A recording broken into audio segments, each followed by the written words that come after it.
Welcome everybody to Hackfest, part of KansasFest 2016. I'd like to thank my fellow judges, Kate and Martin, for pitching in with this year's judging. We had a great field, as always. We had 4 entries this year. So in no particular order, we're going to show the videos of everyone's presentation. I'm going to ask for some quiet because the audio quality in these is not great. So if you need to talk, maybe keep it down in the back there. All right, so we're going to start with Rob McMullen, who made some changes to his Omnivore tool to support the Apple II community. So we're going to show you the baseline before. Sorry, hold on.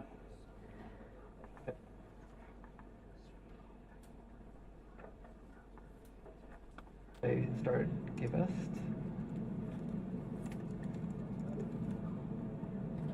So I wanted to I want to learn about DOS 3.3. I didn't know anything about it. So this is my hex editor program, and I'm loading up a DOS 3.3 image. It's just a bunch of binary stuff. Hex. It's based on the Atari. So this is the Atari font. So I didn't know anything about the Apple font before I came to KFest. So this is the baseline. So let me quit this and show you what the new version looks like.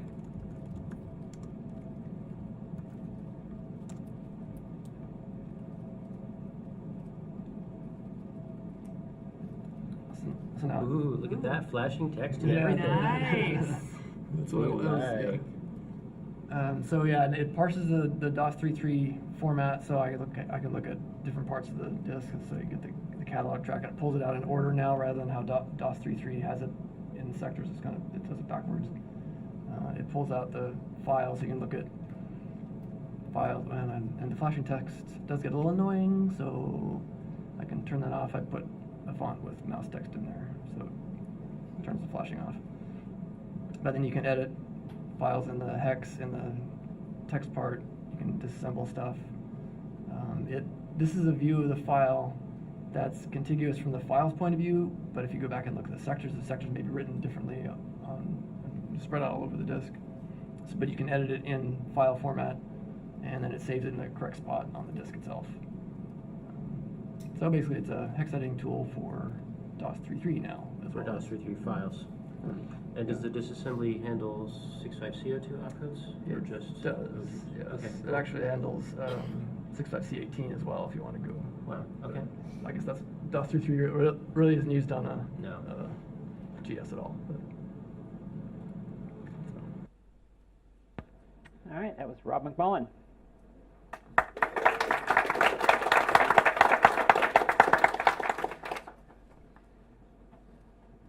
Okay, again, apologies for the audio quality. We did what we could with the... What exactly was you doing? So to summarize, so he has his tool Omnivore, which he presented on earlier today, and which was originally built for Atari, disk image, and program reverse engineering, that sort of thing. So he's added support to it for looking at AppleSoft data, including DOS 3.3 disks and support for Apple fonts, so you can disassemble the ROMs and look at the font data and that sort of thing. Rob, are you here? Is there anything you want to add to that? Yeah, it also has a mini assembler, so you can assemble code in small chunks.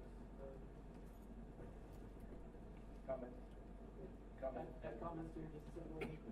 Cut, copy, paste, modify regions of data, undo, redo.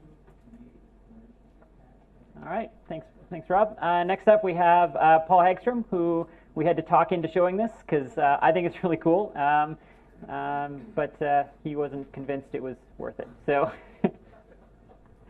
here we go. So what he's got here is a very cool optical illusion implemented in high res. So again, if we can get some quiet in the back there, it's much appreciated. The audio is not great in these.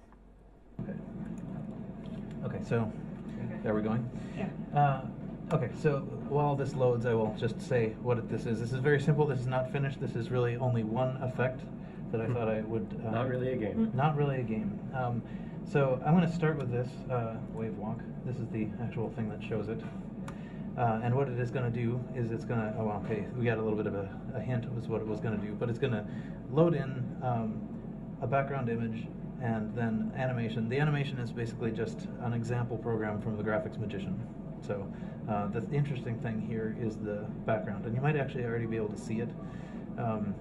It takes a little while to look at it, but it should be waving in a really weird way. So what I've... I'm going to pause that video there, see if anyone can get the effect. You just stare at that for long enough. Oh, that messes with my brain. I think it works better if you're close. Yeah, It's big. yeah, works great on my screen in front of me right here, but yeah, you might have to move up closer to it. It's a good time to mention these videos are all on the KFest YouTube channel, youtube.com/KansasFest.org. So feel free to go look at them there if you want to get the audio better or to pause this and get this cool effect. All right, proceeding. What I was trying to do was use your brain as an auxiliary graphics processor to do graphics that like the Apple wouldn't normally be able to do. And so I wanted to make some sort of like nautical theme where this waved around a bit. But if you're not seeing the waves, then this makes no sense. But if you're seeing the waves, which I do if I focus on it and get close enough to it, then... I think I probably have to be at the right like distance and angle. Yeah. Okay. But anyway, so that's all there is. There's no points. The little guy can just run off the screen. Just run the guy around. Goodbye, little guy. But anyway, so that's about it. This was done with the graphics magician? The graphics magician made the little guy move. So let's see. So now imagine an entire game.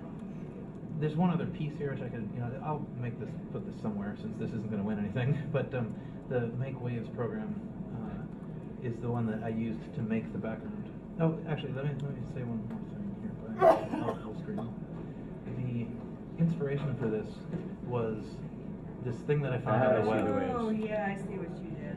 So what I was trying to do was... So that's the sort of the real effect. So he was attempting to implement this in high res. This is more stark. The higher res this is, the more powerful the effect it is. It's worth Googling this online because the effect is really will mess with your brain. Was replicate this horrible thing on the Apple II. And the high-res version is quite dramatic. But so what I did on the Apple II was basically just I figured out basically what is causing that, like what the pattern is like, and then so it basically draws 3 offset circles, and the offsets shift around a bit. Actually, I'm going to. This is not something you want to do in 1 megahertz. But so that it does that and it saves it, and that was the background. So this is really what I spent all the time on. Right. Obviously. So anyway, it's a cool effect. Since I did it now, I can't actually use it for next year's Hackfest because that would have been work done ahead of time. So it's now spent, and maybe I'll do something with it later. If you publish it, Yeah. then you can base something on it next year, because then other people will have had the chance to base theirs on it. Right. That's true. Okay. Anyway, that's it. All right, thanks, Paul.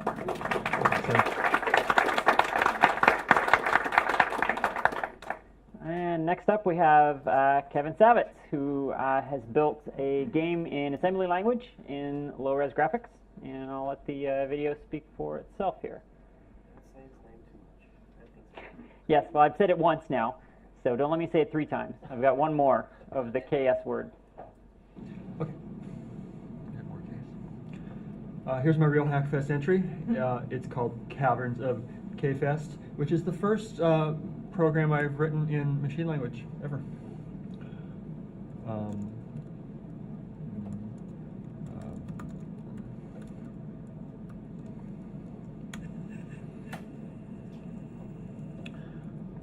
So in it, you navigate down the cavern and try to get the green goodies and avoid the walls and avoid the gray rocks that are in the way.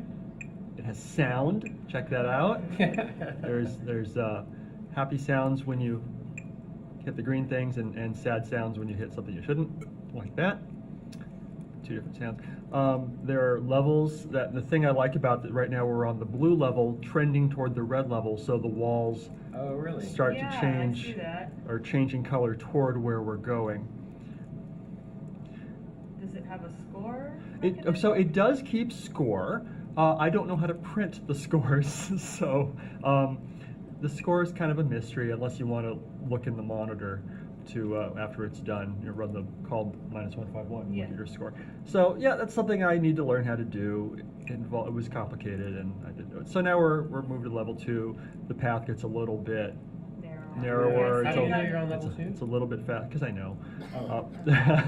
Oh. There's a dividing line that goes by, so you can really tell. But yeah, the path got a little narrow and it goes a little bit It's faster. a little windier. It's a little windier, it's bluer. A little bluer, Yeah, right? It's bluer. This looks fun to play. Yeah. It's fun. It's Does this mean you're on level 3? right. Yeah, God. Your difficulties. Like, your Yeah. difficulty is spiking. it's ramping up.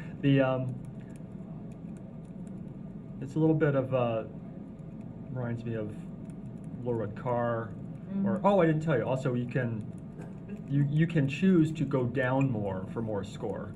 So I've moved my guy Which gives you down. less time to react. This gives you less time to Right, react yeah. and a higher score. Can you choose to go back up? Yes, yeah. I'm trying to do that now. If you've ever played the weird random car game on the back of the print shop companion, that's what So yeah, I've dabbled in machine language, but I've never actually coded a complete game, or really more than a few things, a few lines So here and there. how did you code it? I did it in Merlin, Wow. and then once I found the version of Merlin that has the text editor instead of just the line editor, things got easier. Now it's green. Now it's green. There's the dividing line. Yep. Wow. Yeah, this looks really hard. Yeah. Thread the needle. Ah.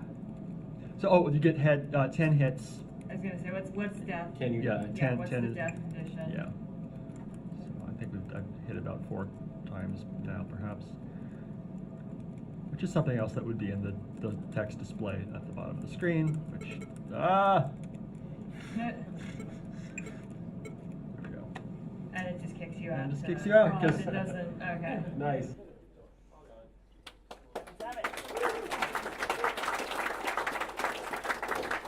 Alright, and last but not least, Hackfest regular Jeremy Rand has implemented Bejeweled, casual game I'm sure we all know.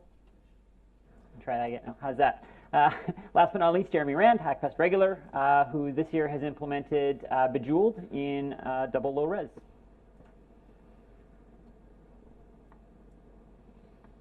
Basically implementing all the games that waste my time on the Apple II. I did 2048, last year I did Sudoku. You've got me hooked on 2048. Oh yeah.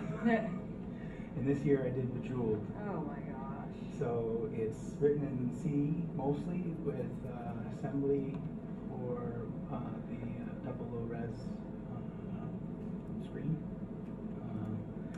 And it looks like this. Oh no, press the right button.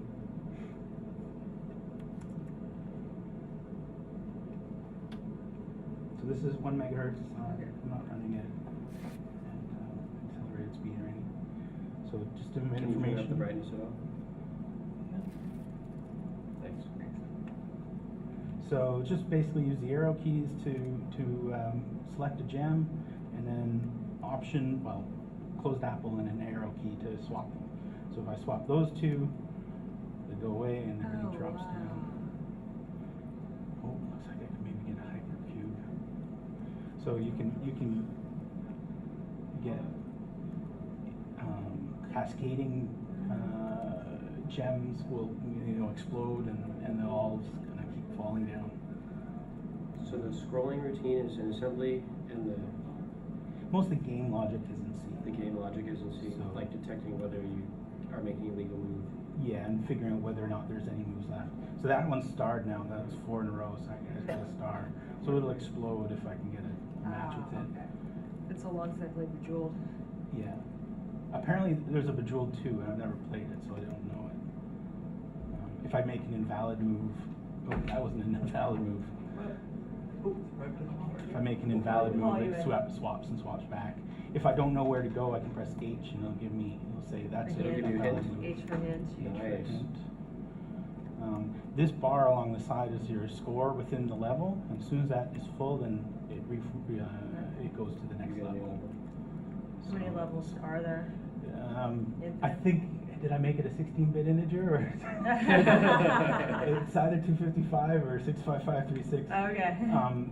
It takes longer to fill the bar up to, I think, the 23rd level, and then it's always the same after that. And so now and then the next level, and then they fall in. That's it. Jeremy Rand.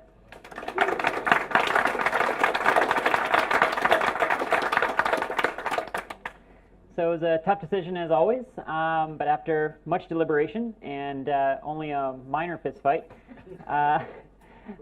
third place for the contribution to the Apple community and for stepping outside the box on an unfamiliar platform, we gave third place to Rob McMullen.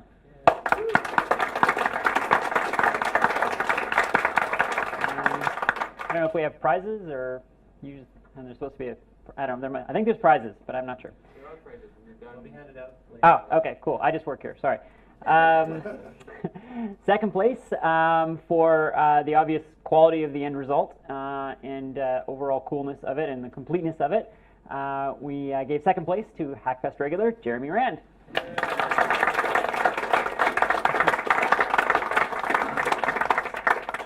And first place we awarded for a lot of reasons, both because we felt it was the most in the spirit of Hackfest. He was stepping way outside his comfort zone, having been the first, real assembly language project he'd ever done, and on an unfamiliar platform, and in the actual environment of the platform. So all the cards stacked against him, and produced something surprisingly complete and cool. Our first place goes to Kevin Savitz.